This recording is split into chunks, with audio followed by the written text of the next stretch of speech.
హైదరాబాద్లోని నాంపల్లి పబ్లిక్ గార్డెన్స్లో 8వ గార్డెన్ ఫెస్టివల్ 2024 రెండవ అర్బన్ ఫార్మల్ ఫెస్టివల్ జరిగింది. ఈ ఫెస్టివల్లో కిచెన్ గార్డెన్స్, టెర్రస్ గార్డెన్ వల్ల కలిగే ప్రయోజనాలను హార్టికల్చర్ ఆఫీసర్ మంగా తెలియజేశారు.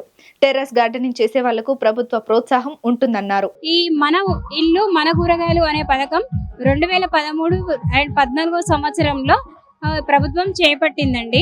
దాదాపు మనకి 2013-14 నుంచి 2018-19 వరకు 4330 మంది బెనిఫిషియరీ లబ్ధిదారులను ఎంపిక చేయడం జరిగింది.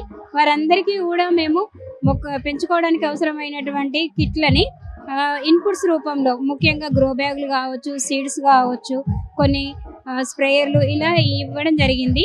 తర్వాత కాలంలో మనం చెప్పుకోదగ్గ విషయం ఏంటంటే 2019, 20, 21 సంవత్సరంలో మనకు కరోనా రావడం వల్ల బయటికి వెళ్ళలేని పరిస్థితులు అందరికీ కూడా మనకి మిద్దె తోటల పెంపకం వైపు మొగ్గు చూపడం జరిగింది. దాదాపు ఇంత ముందుకు మిద్దె తోటల పెంపకం అంటే వయసు పైబడిన వారు, లేకపోతే ఇంట్లో రిటైర్ అయిన వారు చేసుకునే వాళ్ళు. ఇప్పుడు అలా కాకుండా యంగ్ జనరేషన్ అంటే 10 years నుంచి కూడా కాలేజ్ పిల్లలు, ఈ విధంగా అందరూ కూడా ఈ మిద్దె తోటల పెంపకంలో భాగస్వాములు అవ్వడం చాలా ఆనందదాయకమైన విషయము. ప్రస్తుతం ఉన్న పరిస్థితులలో జంట నగరాలనే కాదు, మున్సిపాలిటీ ఏరియాస్లలో, మండలాల ఏరియాలలో కూడా మనకి ఏమవుతుందంటే పొల్యూషన్ అనేది చాలా ఎక్కువైపోతుంది. వాయు కాలుష్యము, జల కాలుష్యము, భూమి కాలుష్యము, వాతావరణ కాలుష్యము, ఇవన్నీ కూడా లాంగ్ రన్లో మన ఆరోగ్యం పైన ప్రభావం చూపించి క్యాన్సర్ లాంటి భయంకరమైన వ్యాధులను గురి చేస్తున్నాయి. వీటన్నిటికీ కూడా కొంతవరకు, మొత్తం అయితే నేను చెప్పలేను, మనం తినే బియ్యం నుంచి అన్ని కూడా మనం పండించుకోలేము. అట్లీస్ట్ ICMR రికమెండేషన్ ప్రకారం ప్రతి ఒక్కరు కూడా మనం 400 గ్రాముల కూరగాయలను కన్జ్యూమ్ చేయాలి. ఇలా మనం అట్లీస్ట్ మన మిద్దె తోటల పెంపకం వల్ల ఆకుకూరలను మన ఇంటికి అవసరమైనటువంటివి 5 రోజులకి కూడా పండించుకోవచ్చు. అవి చాలా తొందరగా కూడా పెరుగుతాయండి. పాలకూర తీసుకున్నట్లయితే ఒక 25 రోజుల్లోనే మొదటి పంట వస్తుంది, రెండవ పంట 10 రోజులు. ఈ విధంగా మనకి చాలా లాభాలు ఉన్నాయి కాబట్టి చాలా మంది సాగు చేయడం జరుగుతుంది. ముఖ్యంగా ఈ రోజు ఉద్దేశం ఏంటంటే సాగు చేసుకుంటూ వెళ్ళడమే కాదు, వాళ్ళని గుర్తించి ప్రోత్సహించడం వలన మరికొంతమంది ముందుకు వస్తూ ఉంటారు. ఎలా అంటే కొందరికి చేయాలన్న ఉద్దేశం ఉన్నా కూడా పక్కన వాళ్ళని చూస్తే మాత్రమే వాళ్ళు ఇన్స్పైర్ అయ్యి చేయడం జరుగుతుంది.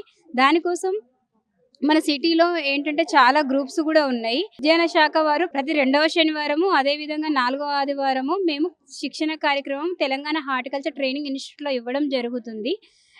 దీని నుంచి తర్వాత మేము వాట్సాప్ గ్రూపులు క్రియేట్ చేసి ఎప్పటికప్పుడు వారికి కావాల్సినటువంటి సలహాలు, సూచనలను కూడా ఇవ్వడం జరుగుతుంది. ఇవే కాకుండా మన హైదరాబాద్లో సిటీ టెర్రస్ గార్డెన్ గ్రూప్ అని, ఎలిస్ వరల్డ్ అని, అదేవిధంగా 1 Life 1 Earth, ఈ హ్యాపీ గార్డెనర్స్ లాంటి అనేక రకాలైనటువంటి వాట్సాప్ గ్రూప్లను క్రియేట్ చేస్తూ వాళ్ళకి ఇది ఒక ప్యాషన్ లేస్తూనే ఆ మిద్దె తోట గురించి ఆలోచించడం, ఎలాంటి పంటలు పండించుకోవాలి, తోటలలో ఏం చేస్తే బాగుంటుంది, ఎలాంటి జాగ్రత్తలు తీసుకోవాలి అని ఎప్పటికప్పుడు చాలా మంది కూడా కృషి చేయడం జరుగుతుంది.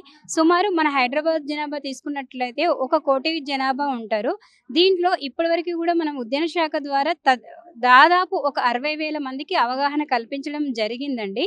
అయినప్పటికీ కూడా 40,000 మంది సాగు చేస్తూ ఉన్నారు. ఎన్ని అంటే 490 ఎకరాలలో దాదాపుగా. మీరు ఇమాజిన్ చేయండి, జనరల్గా మనకు 490 ఎకరాలు అంటే మొత్తం సిటీ వస్తుంది. అలా కాకుండా 490 ఎకరాలు మన మిద్దె తోటల పైన పండించడం వలన మైక్రో క్లైమేటు, అదేవిధంగా కార్బన్ ఎమిషను, కార్బన్ ఫుట్ ప్రింట్స్ ఇలాంటి మహమ్మారులను కూడా కొంతవరకు మనం ఎదుర్కోవడం జరుగుతుంది.